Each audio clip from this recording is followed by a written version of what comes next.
যেখানে কোনো ময়লা নেই, দেহটাও পরিষ্কার, মনটাও নিত্য বিমলতা তনু, তনু মানে দেহ, স্মরে আপনার সেবানন্দ মগ্ন রহে নাহি জানে আর। সবসময় কিসের ধ্যানে মগ্ন? সেবানন্দ, ভগবানের সেবা, গুরুদেবের সেবা, এই সব নিয়ে সবসময় মগ্ন থাকে, আর কোনো কিছু চিন্তা করে না। এই জন্য এখানে বলছে সেবানন্দ মগ্ন রহে নাহি জানে আর। এরপর দেওয়া আছে কি আজ্ঞা প্রার্থনা। প্রতিদিন যে সেবা করতে হবে, তো সেবা করার আগে আজ্ঞা নিতে হয়, আজ্ঞা প্রার্থনা।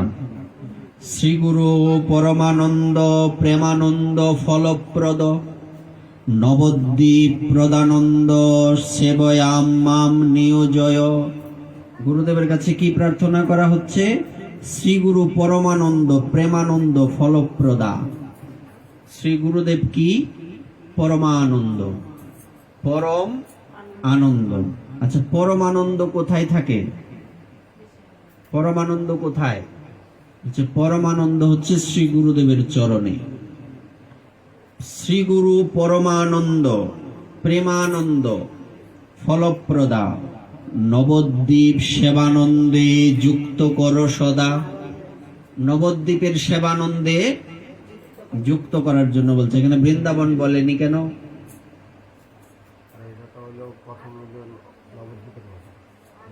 কারণ প্রথমের জন্য পাইনি।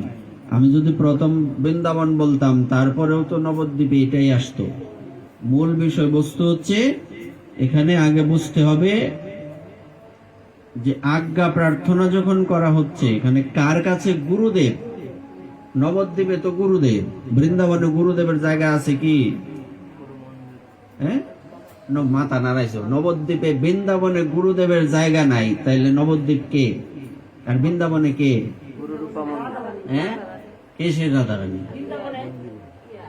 কিসের রাধারানী?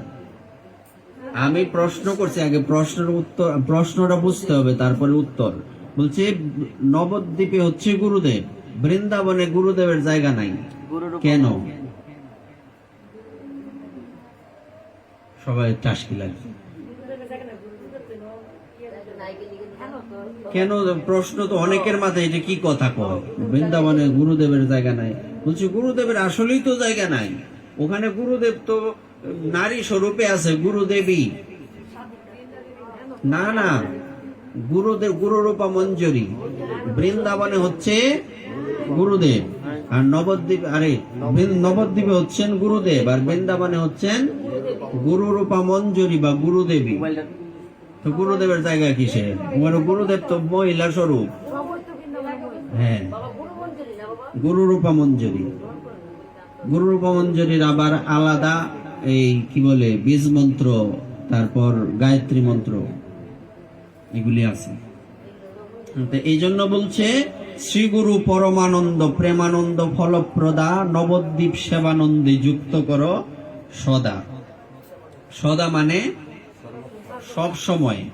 এই বিষয়গুলি কিন্তু আমাদের সব সময় চিন্তা করতে হবে, বুঝতে হবে। এখানে সব সময়ের কথা বলা হচ্ছে। তো এই জন্য এখানে কি বলছে?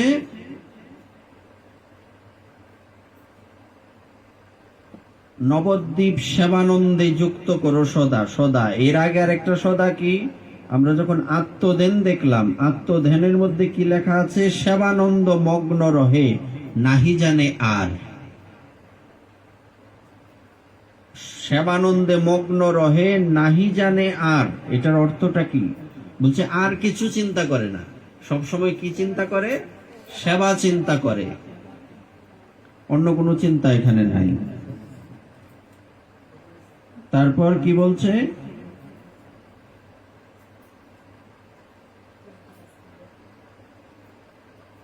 তারপর এখানে যোগপীঠে মহাপ্রভুর ধ্যান, নিত্যানন্দ প্রভুর ধ্যান ইত্যাদি, এই পঞ্চজনের ধ্যান, এগুলি ধ্যান করে ওই যে যোগপীঠ স্মরণের যে ইয়েটা দেওয়া। না, এটা এখন বোঝানোর সুযোগ নাই। এটা তখন বোঝানো যাবে, সুযোগ আছে, যখন এই যোগপীঠটা আপনি আপনার গুরুদেবের থেকে পাবেন, তখন ওইটা দেখাইলে যে কেউ আপনাকে শিখাতে পারবে, এর আগে না। এখন বললেও বোঝা যাবে না। আর মানে যোগপীঠে আপনার কোন দরজা দিয়ে আপনি ঢুকবেন এটা গুরুদেব নির্ধারণ করবেন। এটা পরিবার ভেদে আলাদা হয় না। তো ওখানে আপনি যখন আপনার আচ্ছা চাকরি হয় কখন, একটা লোকের চাকরি হয় কখন? না, ওখানে গিয়ে তো কিছু পেপার শো করতে হবে, সার্টিফিকেট। তো এই সার্টিফিকেট গুরুদেবের থেকে আনতে হবে, তারপরে চাকরি, এর আগে না। এইগুলি বারবার বলার উদ্দেশ্য কি? বারবার বলার উদ্দেশ্য হচ্ছে যাতে আমাদের এই বিষয়গুলির মধ্যে মনটা বেশি ধাবিত হয়, এই জন্য বারবার এগুলি বলা হয়।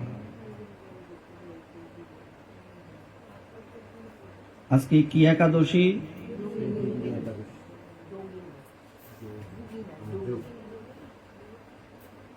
আচ্ছা, আমরা যে ইয়ে করি, বৈষ্ণব বন্দনা করি না, এবারও করো না করো, উচ্চারণটা কি? উচ্চারণটা কি? না, প্রথম লাইনের প্রথম পয়ারের প্রথম লাইনটা শেষের ইয়েটা কি? এইবারও করো না করো, গোসাই না গোসাই, গোসাই না, গো এলে রস্যকার হয়, একার আকার। তো উচ্চারণ এদিক সেদিক হইলে কিন্তু মানে শ্রুতি মধুর হবে না এবং আলাদা শব্দ উচ্চারণ হবে। কি তাইলে কি একাদশীর নাম কি? যোগিনী একাদশী। যোগিনী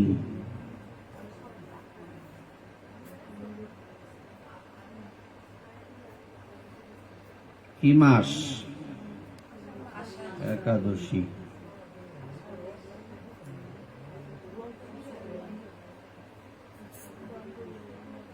কথা শোনো, যোগিনী একাদশী কি মাস তাহলে?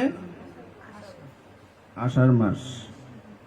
একাদশী মাহাত্ম্য।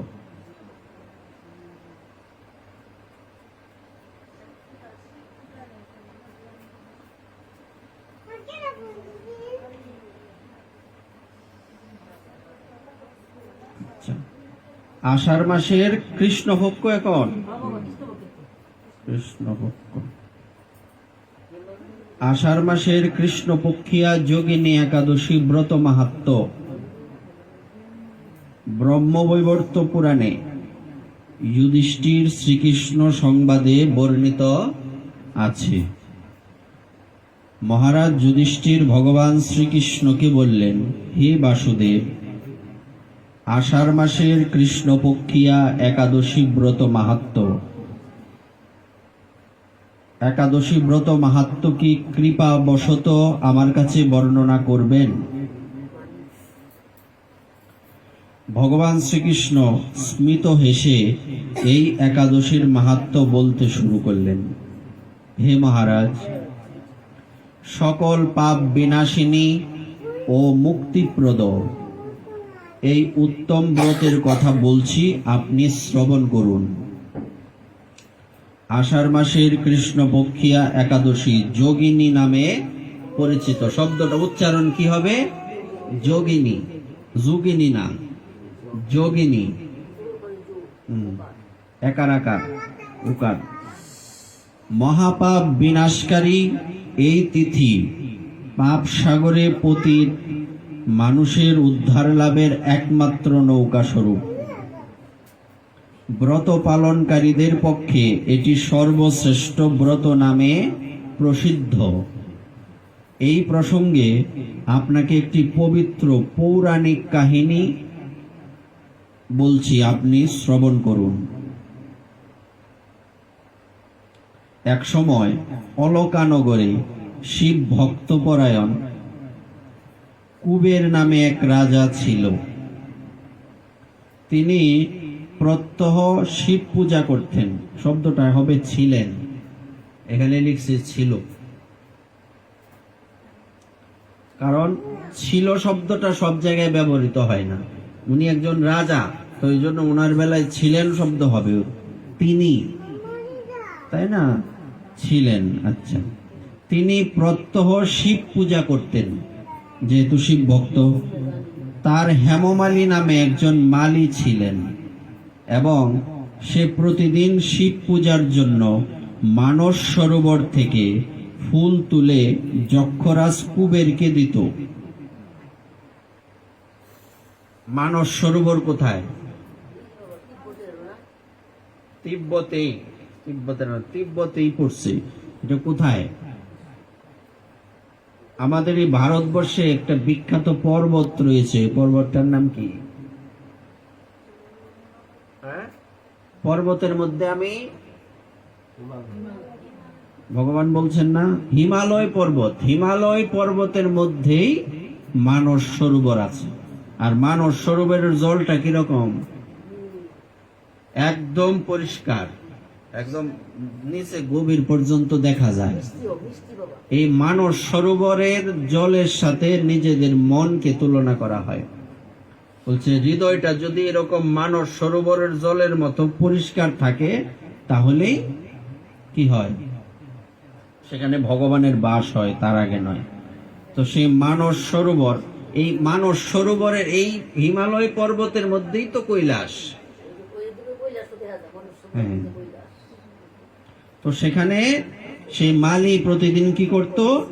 প্রতিদিন শিব পূজার জন্য সেই সরোবর থেকে ফুল তুলে যক্ষরাজ কুবেরকে দিত। যক্ষরাজ কুবের, কুবেরের বিশেষত্ব কি? উনি হচ্ছেন ধনের অধিপতি, ধনপতি কুবের। বিশালাক্ষী নামে হেমমালির এক পরমা রূপবতী পত্নী ছিল। সে তার সুন্দরী পত্নীর প্রতি অত্যন্ত আসক্ত ছিল। একদিন মালি তার স্ত্রীর প্রতি কামাসক্ত হয়ে পড়ল এবং রাজভবনে যাওয়ার কথা সে ভুলে গেল।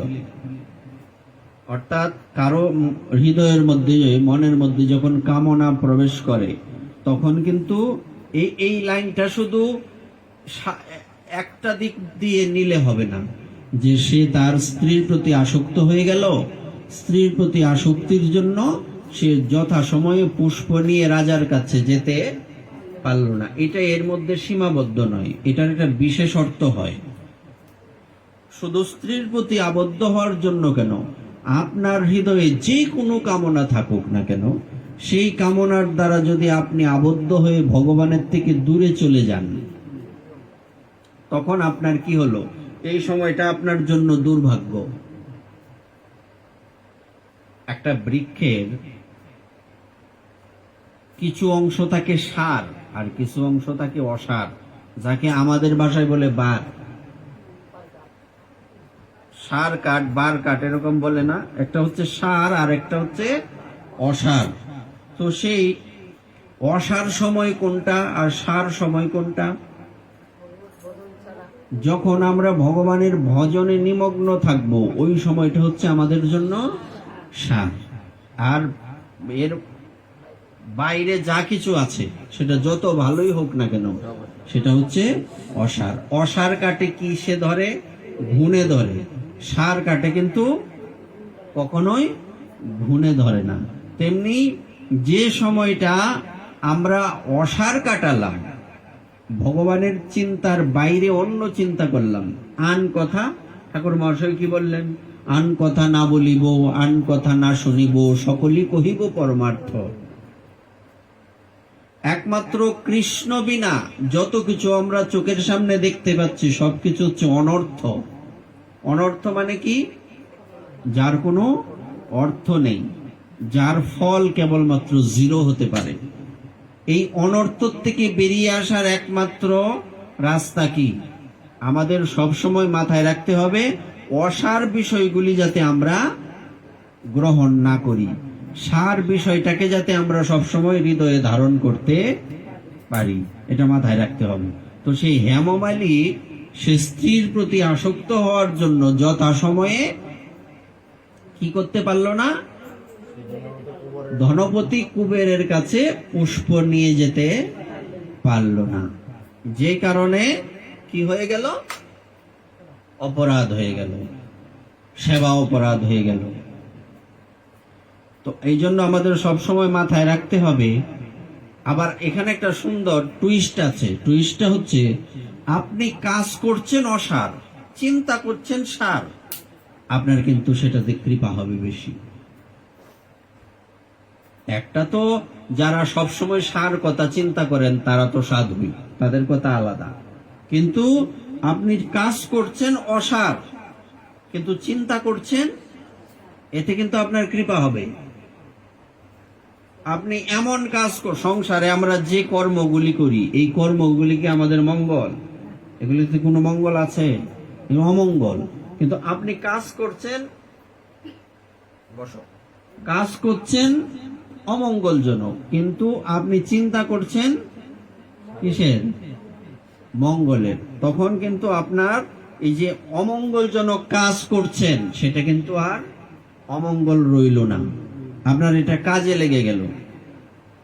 অনেক সময় লোকে প্রশ্ন করে যে আমরা সংসারী মানুষ, আমাদের তো অসার কাজ করতেই হবে, আমরা কি করব?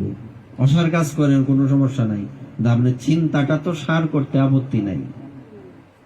কি, যেমন আপনাদের ইচ্ছা না থাকলেও আমিষ রন্ধন করতে হয়, যদিও যত তাড়াতাড়ি সম্ভব এগুলি বাদ দিতে হবে, রান্না করতে হয় না?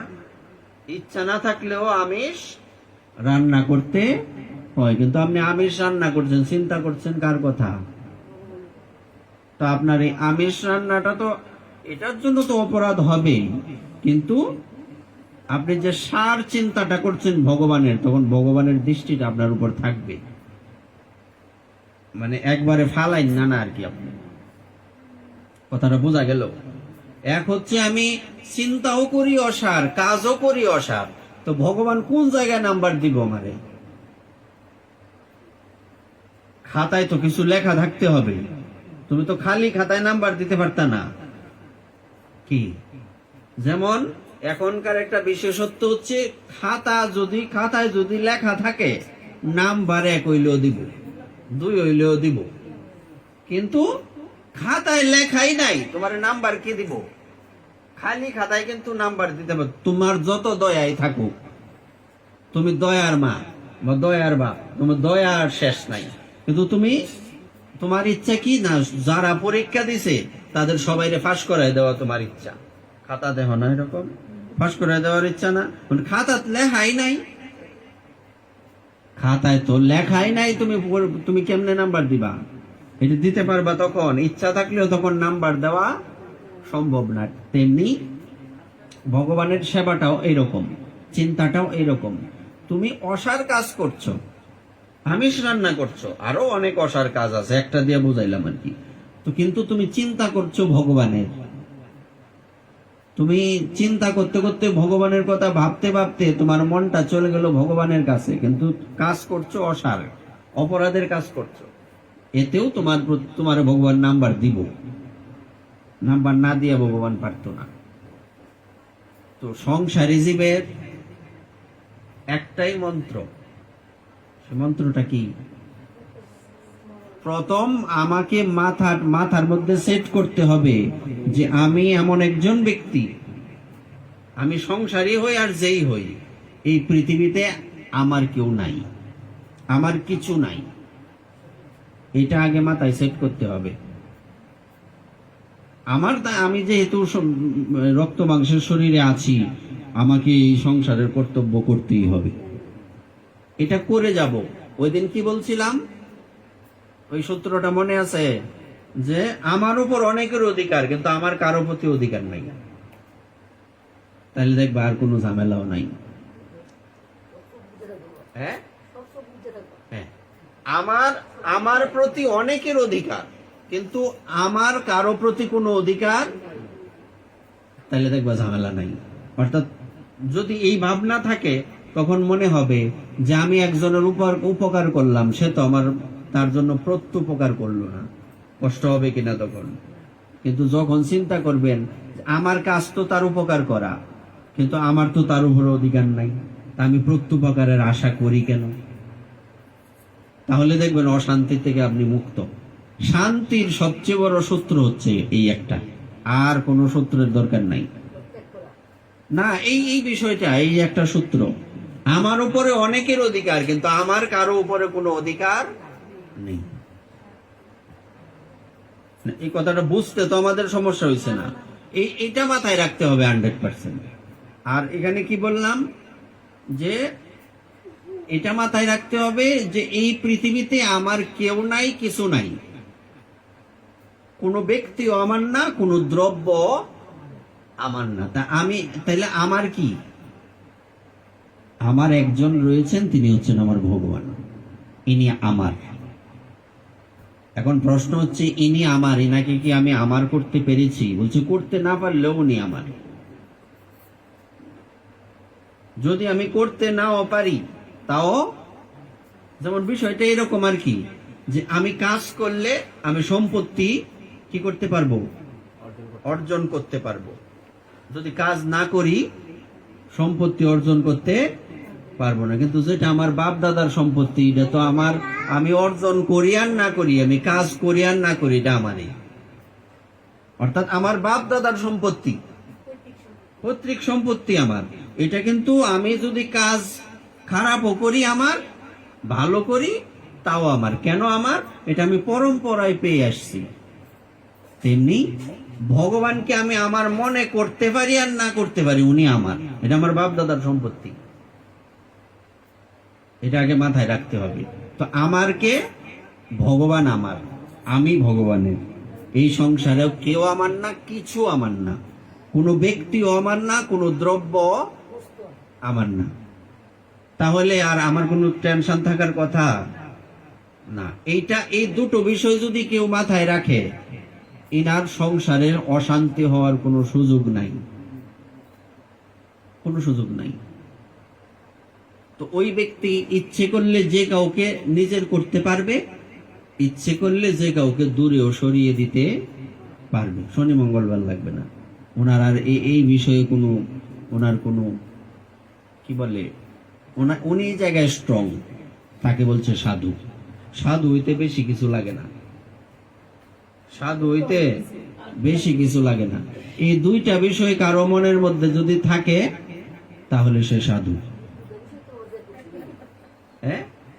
না, এটা কঠিন, অসম্ভব না। এটা হচ্ছে কঠিন, কিন্তু আরেকবার যখন যন্ত্রণার কথা ভুলে যাবে, আবার আগের মতো। বলছে কি, এটা কঠিন কিন্তু অসম্ভব না, করা সম্ভব। তা আমাদের আগে এটা মাথায় রাখতে হবে। তো এই যে কথাটা কোথা থেকে আসছে, যে আমি অসার কর্ম করছি, তাতে ভগবানের আপত্তি নাই, কিন্তু আমার চিন্তাটা যাতে সারের জায়গায় থাকে। কিন্তু একজন ভক্ত অসার কাজ করে না, কিছু কিছু সময় করতে বাধ্য হয়। ইচ্ছা না থাকলেও পুরুষোত্তম মাসে আমিষ রান্না করতে হয়েছে। রান্না করছো না? এখন তো মরা গরু গান্ধী গেলি হাতার বাদের কাতারে। অন্তত পুরুষোত্তম মাসে তো ভগবান, মানে ভগবান নাম্বার দিতে পারছে কিছুটা। অনেকে বলে যে রান্না করতে হয়, তাই আমি সারা বছর আর প্রসাদ পাইতে পারি না। এই চিন্তা করার কোনো সুযোগ নাই। তুমি নাম্বার ভগবান তখন দিতে বাধ্য হবেন, উনি নাম্বার দেবেন। এখন তো নাম্বারই পাইতা না। এখন যে দিনগুলি চলছে, নাম্বার পাওয়ার কোনো সুযোগ খাতায় লেখা নাই না, উনি কোথায় নাম্বার দেবেন? আজকে কালকে তো একাদশী। আমাদের লক্ষ্য থাকতে হবে যে প্রতিদিন যাতে আমার নাম্বার হয়। আমার টার্গেট কি? নাম্বার কম পাই বেশি পাই, প্রতিদিন আমার নাম্বার পেতে হবে, এটা মাথায় রাখতে হবে। এই জন্য বলছে যে তুমি সংসারে অসার কাজ করো, কিন্তু মনটা তোমার যাতে ভগবানের চরণে পড়ে থাকে। কিন্তু অসার কাজ করো মানে সবসময় করতে থাকবা এরকম না, অসার কাজগুলি ছাড়তে হবে, একে একে একে একে ছাড়তে হবে। তো সেই হেমমালী সে কেন পুষ্প নিয়ে যেতে পারলো না যথাসময়ে?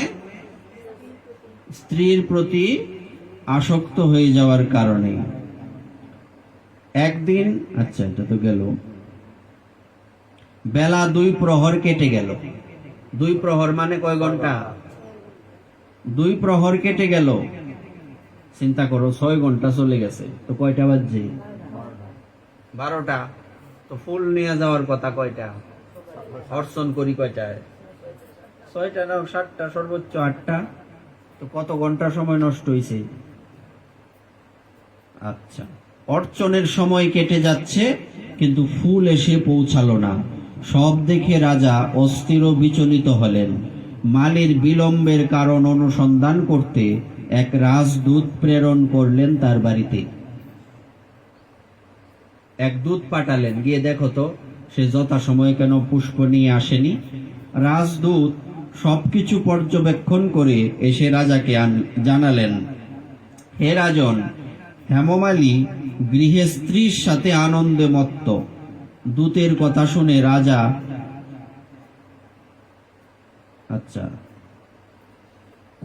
ধনপতি কুবের রেগে তখনই মালিকে তার সামনে হাজির করতে আদেশ দিলেন। কি আদেশ করলেন?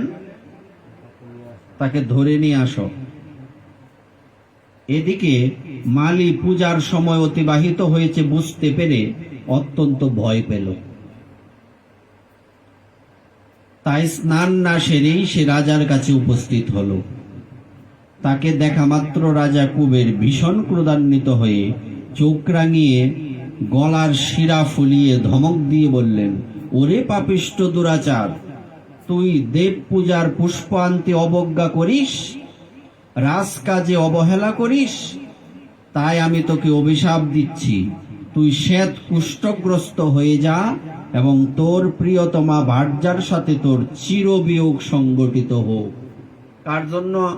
কার জন্য ফুল আনছস না? স্ত্রীর প্রতি আসক্ত হওয়ার জন্য। হ্যাঁ, তো এই স্ত্রীর প্রতি তোর আসক্তি তো এবার বিচ্ছেদ হয়ে যাবে। এখানে এই কথাটার মধ্যে একটা সুন্দর মেসেজ রয়েছে। কি? আমরা মূলত যে বিষয় বা যাদের প্রতি বেশি আসক্ত হই, আগে পরে সেখানে বিয়োগ হয় কিনা, বিচ্ছেদ হয় কিনা? আসক্ত হয়ে লাভ কি? আসক্তির থেকে আমাদের বেরিয়ে আসতে হবে, কারণ আগে পরে এই আসক্তির প্রতি, যার প্রতি বা যে বিষয়ের প্রতি আসক্ত আমরা, সেখানে বিয়োগ সংগঠিত হবেই হবে, বিচ্ছেদ হবেই হবে। এখান থেকে বেরিয়ে আসতে হবে। এখানে এই কথাটা বলছে, ওরে নীচ, তুই এখনই এই স্থান থেকে ভ্রষ্ট হয়ে অধোগতি লাভ কর। কুবেরের এই অভিশাপে হেমমালী তার পত্নীর সাথে স্বর্গভ্রষ্ট হয়ে দীর্ঘকাল যাবৎ কুষ্ঠরোগ ভোগ করতে লাগলো। রোগের তীব্র যন্ত্রণায় সে নরক যন্ত্রণা দিনের পর দিন ভোগ করতে লাগলো। দিন কিংবা রাত কখনোই সে সুখ পেত না। এভাবে শীত গ্রীষ্মে প্রচন্ড বেদনায় বহু কষ্টে সে জীবন যাপন করতে লাগলো। কিন্তু দীর্ঘদিন মহাদেবের অর্চনের ফুল সংগ্রহের স্বীকৃতির ফলে সে পাপগ্রস্ত হয়েও বৈষ্ণব শ্রেষ্ঠ শিবের কথা বিস্মরণ কখনো হয়নি। বিষয়টা দেখবেন যে আপনি ভগবানের জন্য নিষ্কাম ভাবে নিষ্কিঞ্চন মানসিকতা নিয়ে যতটুকু কর্ম করবেন, সেটা কিন্তু আপনার বিফল হবে না, ব্যর্থ হবে না। সেটা আজ হোক বা কাল ফল দেবেই দেবে। স্বর্ণ 500 বছর মাটির তলায় পড়ে থাকলেও স্বর্ণের যে ধর্ম, স্বর্ণের যে বৈশিষ্ট্য, সেটার কিঞ্চিত কি হবে না, নষ্ট হবে না। এটা 100% পিওরই থাকবে। তেমনি আপনি ভগবানের জন্য যাই করবেন, সেই কর্মের ফল কখনো নষ্ট হবে না, সেটা থেকে যাবে। একদিন হেমমালী ভ্রমণ করতে করতে হিমালয়ে শ্রী মার্কণ্ডেয় ঋষির আশ্রমে উপস্থিত হলো। এখানে আরেকটা বিষয় আছে, হেমমালীর যে পত্নী সে পতিব্রতা ছিলেন, তিনি ছিলেন প্রতিব্রতা রমণী।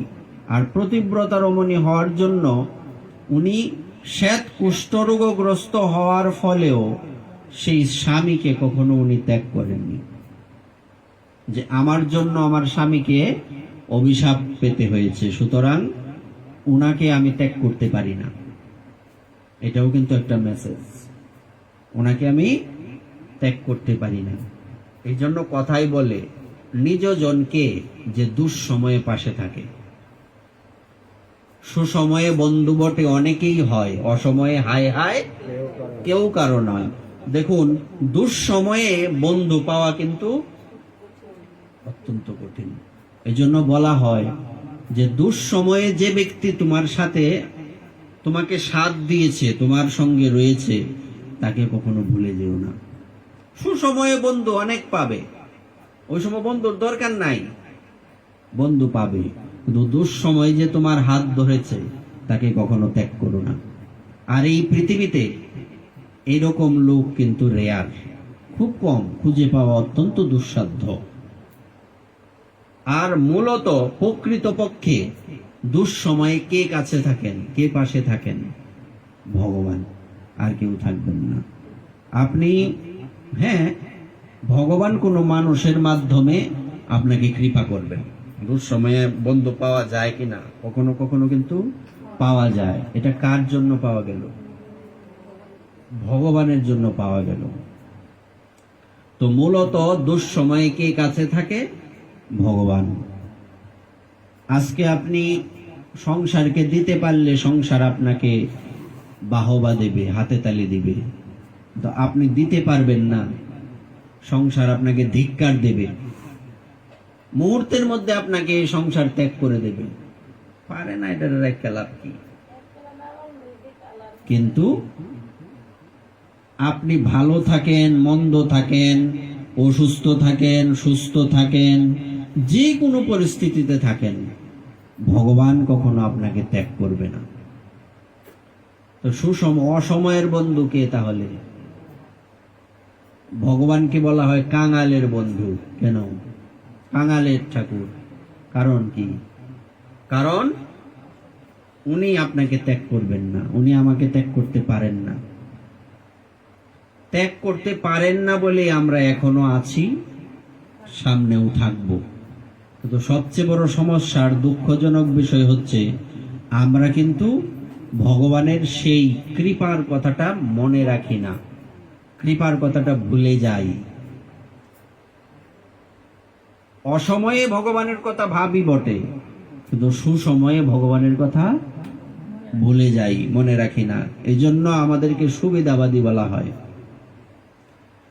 আমরা কিন্তু সুবিধাবাদী হওয়ার জন্য পৃথিবীতে আসিনি, আমরা ভগবানের হওয়ার জন্য এসেছি। এই জন্যই তাকেই শ্রেষ্ঠ বলা হয়, যে ভগবানকে বলে, প্রভু তুমি আমার হও, তুমি আমার হও, আর তুমি আমাকে এই কৃপা করো আমি যাতে তোমার হতে পারি। এই পৃথিবীতে আমি কারো হতে চাই না। কারণ বহুজনী ভ্রমিনাথ লইন শরণ, নিজ গুণে কৃপা করো অধম তারণ। বহু জন্ম ঘুরে ফিরে আমি কি দেখলাম? এই সংসারের জন্য যা কিছু করলাম সবকিছুই আমার অসার হয়ে গেল। তো সার কি রইল? একমাত্র তুমি সার। আর এই জন্য তোমার কাছে এখন সজ্ঞানে, সুস্থ শরীরে, সুস্থ মস্তিষ্কে একটাই কামনা করি, একটাই প্রার্থনা করি, আমি যাতে তোমার হতে পারি। তুমি আমার হও, আমি যাতে তোমার হতে পারি, আমি যাতে আর কারো না হই। এটা যদি কারো মাথায় একবার ঢুকে, সে কখনো ভগবানের থেকে বিচ্যুত হবে না। ভগবান তাকে ভুলে যেতে পারেন না, এমনি কাউকেই ভুলে যান না। কিন্তু অনুভূতির রাজ্য সবার খুলে না, সবাই বুঝতে পারে না যে ভগবান আমার জন্য আছেন, সবাই বুঝতে পারে না। আর সেই বুঝতে পারাটাই সৌভাগ্য। বহু নাম জন্ম নামন্তে, এটাই সৌভাগ্য। এটা কেবলমাত্র মানব জীবনেই সম্ভব, অন্য কোনো জন্মে সেটা হবে না। এজন্য বহুজনী ভ্রমিনাথ লইনু শরণ, নিজ গুণে কৃপা করো অধম তারণ। হরি হে দয়াল মোর জয় রাধানাথ, একটা কীর্তন আছে, হরি হে দয়াল মোর জয় রাধানাথ। বারবার এইবার রহ নিজ সাথ, আমি বারবার ভুল করে যাচ্ছি, বারবার অপরাধ করছি, কিন্তু তুমি তো আমাকে ত্যাগ করছো না। উনি কিন্তু ত্যাগ করেন না। তাই এখানে কি বলা হয়েছে, যে অপরাধের কারণে কুষ্ঠরোগগ্রস্ত হয়ে উনি অনেক কিছু বিস্মরণ হয়েছেন, কিন্তু উনি মহাদেবের চরণকে ভুলে যাননি। কেন? কেননা এতদিন উনি মহাদেবের পুজো করেছেন, মহাদেবের পুজোর জন্য পুষ্প চয়ন করেছেন। ভগবানের কোনো সেবা কিন্তু ছোট হয় না। এই জন্য ভগবানের কাছে প্রতিনিয়ত প্রার্থনা করা উচিত, প্রভু এখন আমি সুস্থ আছি, এই সুস্থ শরীরে সুস্থ মস্তিষ্কে, দেখবেন দলিলের মধ্যে লেখা থাকে আমি সজ্ঞানে সুস্থ শরীরে আমি অমুকের কাছে আমার সম্পত্তি দিয়ে দিলাম, বলে কিনা, এটাও একটা মেসেজ। তো আমাদের কি করতে হবে? সজ্ঞানে সুস্থ শরীরে সুস্থ মস্তিষ্কে। এমনও তো হতে পারে আমি পাগল হয়ে গেলাম, এমনও হতে পারে আমি অসুস্থ হয়ে ভগবানকে ভুলে গেলাম, এমন হয় কি না? এখন তো আমি সুস্থ, আমি এই সুস্থ অবস্থায় ভগবানকে কি বলবো? প্রভু তুমি আমার হও। কার মতো? একটু ভাবেন, কার মতো? সেই কুবজার মতো। কুবজা সে কি জানতো কৃষ্ণ ভগবান? জানতো? জানতো না। কৃষ্ণ বলরাম দুই ভাই, ওনারা প্রবেশ করেছেন মথুরায়। সেখানে কুবজা উনি ভগবানকে দেখেই তার মন দিয়ে ফেলেছেন। ভগবানকে দেখে মন দেননি, উনি জানেন না উনি ভগবান। আমি না জানি, আপনি জানেন উনি ভগবান, কিন্তু কুবজা জানেন না কৃষ্ণ ভগবান। কিন্তু মনটা কেন দিয়েছেন? এত সুন্দর যুবক, একটা মেয়ে স্বাভাবিকভাবে সুন্দর একটা পুরুষ দেখলে তার প্রতি তার মনটা চলে যায়। কুবজা কি ভেবে দিল মন? ভগবান ভেবে। সুন্দর একটা ছেলে, এত সুন্দর সুপুরুষ, এই যুবককে মন দিয়ে দিল। কিন্তু তার এটা কিন্তু বৈধ হয়ে গেল, অবৈধ হয়নি। কেন? ব্যক্তিটা তো ভগবান। দুটোই কিন্তু এক। আপনি আপনার মনটা দিয়েছেন একটা সামান্য পুরুষের কাছে, এটা আপনার মন দেওয়াটা নষ্ট হয়ে গেল, ভ্রষ্ট হয়ে গেলেন আপনি। এই একই মন আপনি কি ভেবে দিলেন? ভগবান ভেবে না, সুন্দর একটা ছেলে। কৃষ্ণ ভগবান এই ভেবে নয়, সে একটা সুন্দর পুরুষ, সুন্দর একটা ছেলে, তার প্রতি আপনি আপনার মনটা দিয়ে দিলেন। আপনারটা হয়ে গেল ভক্তি, আর আগে যেটা করেছিলেন সেটা কি হয়ে গেল? আপনি ভ্রষ্ট হয়ে গেলেন। কুবজা দেখেই মনটা দিয়ে দিল, এত সুন্দর ছেলে, তুমি যদি আমার হতে। ভগবান চিন্তা করছেন যে অনেক বহু বহু কোটি কোটি বৎসর আমি তোমাকে বঞ্চনা করেছি, এবার আর বঞ্চনা করব না। কারণ আমি যখন ত্রেতা যুগে ছিলাম তখন আমার সংকল্প ছিল আমি বহুবল্লভ নই, আমি একবল্লভ। আমি সীতা দেবী ছাড়া অন্য কোনো মহিলাকে, অন্য কোনো মেয়েকে গ্রহণ করতে পারি না, সংকল্প ছিল। তাই আমি ওই যুগে তোমাকে গ্রহণ করতে পারিনি। গ্রহণ করতে পেরেছিলেন কাকে? কে? শূর্পণখা। আমি তখন তোমাকে গ্রহণ করতে পারিনি, কিন্তু ওই সময় তুমি আমাকে মন দিয়েছিলে, ভগবান ভেবে নয়, কিন্তু কি ভেবে? সুন্দর একটা পুরুষ, ভগবান শ্রী রামচন্দ্র, এত সুন্দর পুরুষ, তাকে দেখে মন গলে গেল, মনটা তাকে দিয়ে দেওয়া হলো। তো ভগবান ভাবছেন কেউ আমাকে জাগতিক কামনা নিয়েই মন দেখ, আর আমাকে ভগবান ভেবেই মন দেখ। মনটা দিছে কারে? অকাম বা সর্বকাম মোক্ষ কাম উদারদি তীব্রেন ভক্তি যোগেন যত পুরুষম পরম। কেউ কামনা নিয়ে ভগবানকে ডাকুক, আর কামনা শূন্য হয়ে ভগবানকে ডাকুক। ভগবানকেই ডাকুক, আর কাউকে যাতে না ডাকে। বোঝা যায়?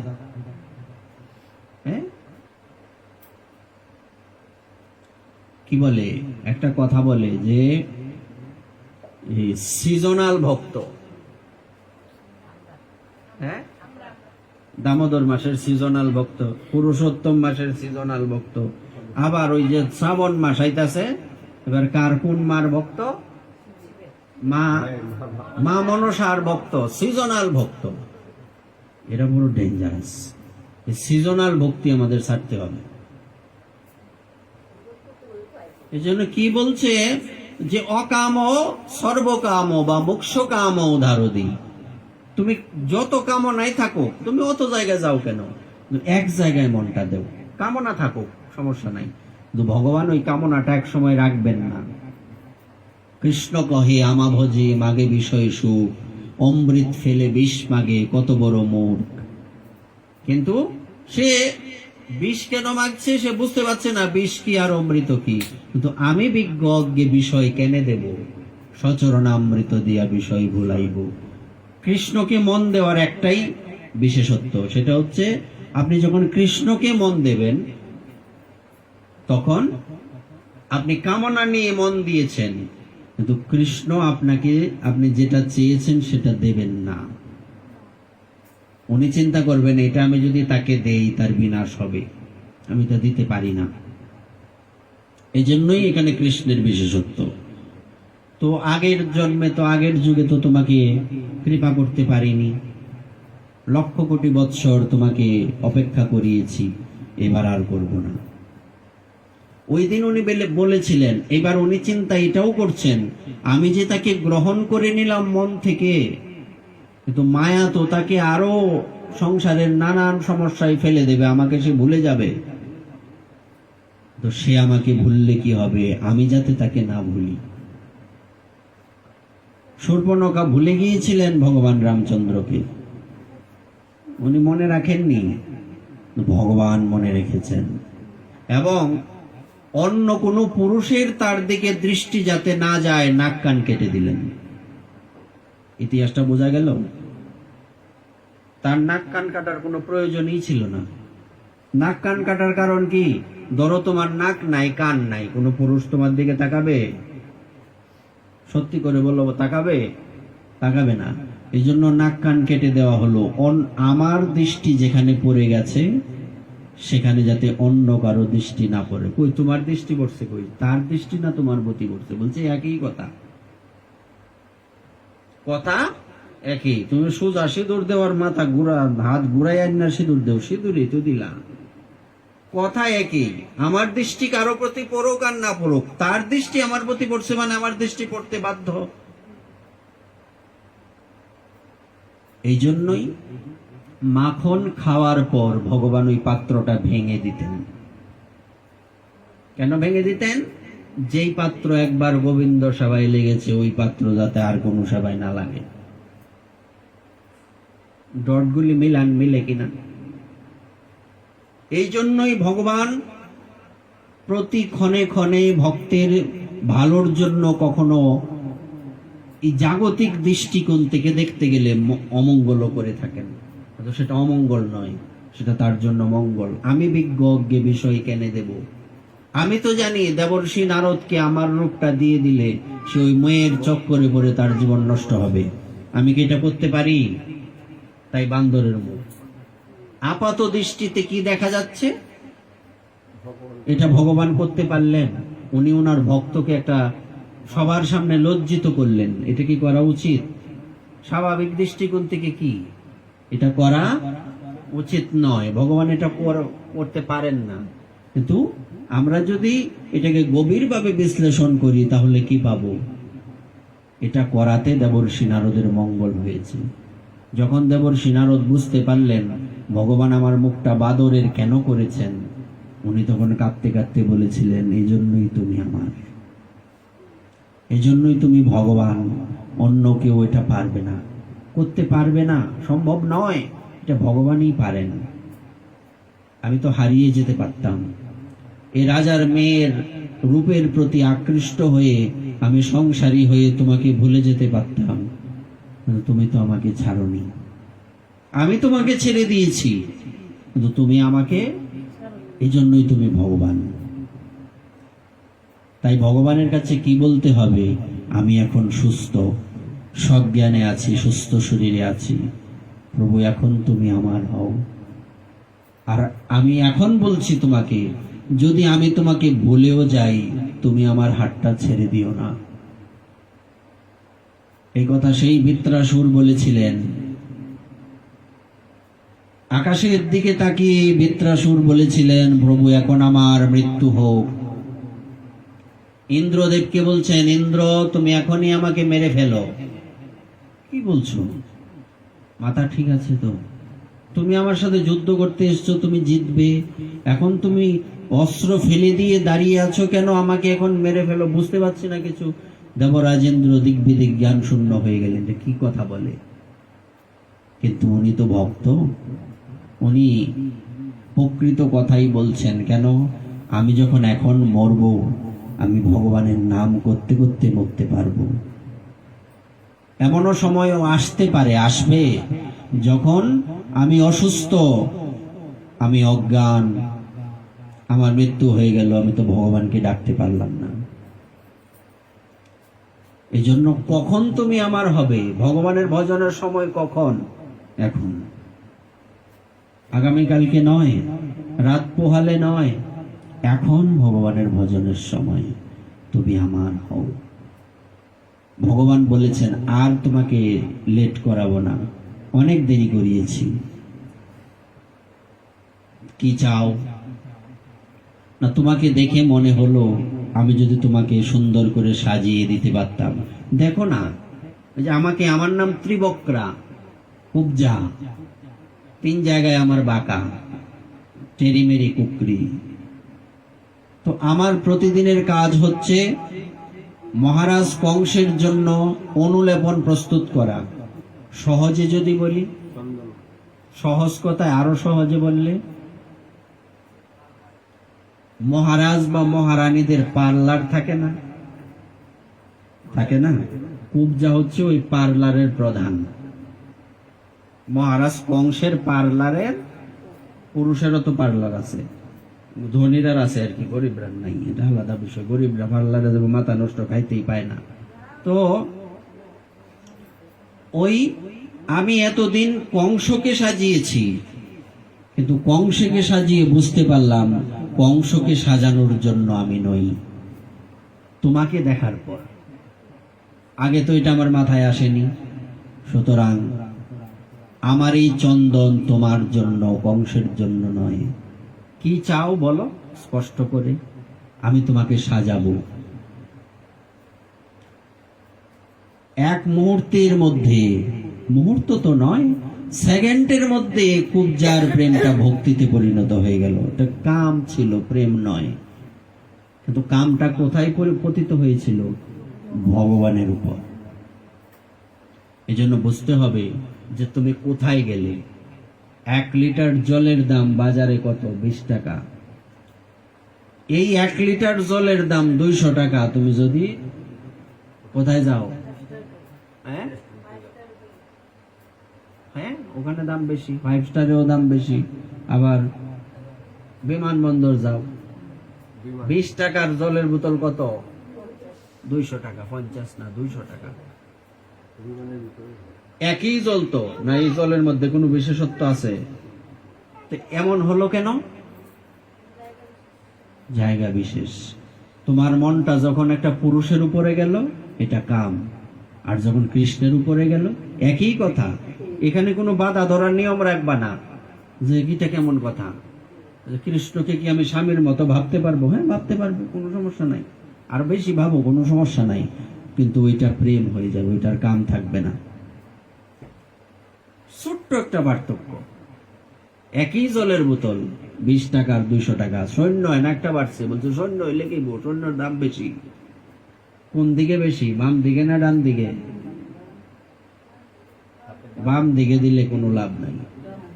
তা আমরা তো বাম দিকে দিতাছি সব। এই জন্য বলছি, এসবও করিয়া বামে যাব বৃন্দাবন ধামে, এই মনে করিয়াছি আশা। সংসারকে কোথায় ফেলতে হবে? বামে। বামে 5000 সৈন্য বসাইলে কোনো দাম নাই। ডটগুলি মেলাও, মেলে কিনা? এসবও করিয়া বামে, সংসারকে বামে রেখে ভগবানকে ডানে রাখতে হবে। তাহলে ওই যে আগের কথাটা, কাজ করছো অসার, কিন্তু চিন্তা করছো কি হয়ে গেল? কি হয়ে গেল? যদিও এই সংসারের বীজগণিতের নিয়ম কি, প্লাসে মাইনাসে, কিন্তু ভগবানের এখানে প্লাসে মাইনাসে প্লাস। প্লাসে প্লাসে তো এমনি প্লাস।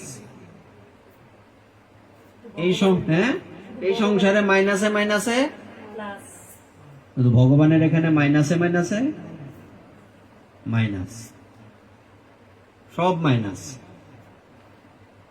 কেন? সংসার তো মাইনাস। এই জন্য বৃত্রাসুর বলেছিলেন, এখনই আমার মৃত্যু হোক। আমাদেরকেও ভগবানের কাছে কি বলতে হবে, যে এখনই আমার মনটা তোমার এখানে যাক, আজই, এখন আমি সুস্থ আছি, আমার মনটা এখন সুস্থ, এখন তুমি আমার হও। সব সময় আমাদের এই বিষয়গুলি মাথায় রাখতে হবে। কোথা থেকে আসছে কথাটা? ভগবানের কথার এটাই বিশেষত্ব। চিন্তা করা যায় না, যা এটাই আসবে আলোচনা। তাহলে ওই মেয়ে কি করলো না, দুঃসময়ে তাকে, এই কথা থেকে কিন্তু কথাটা আসছে।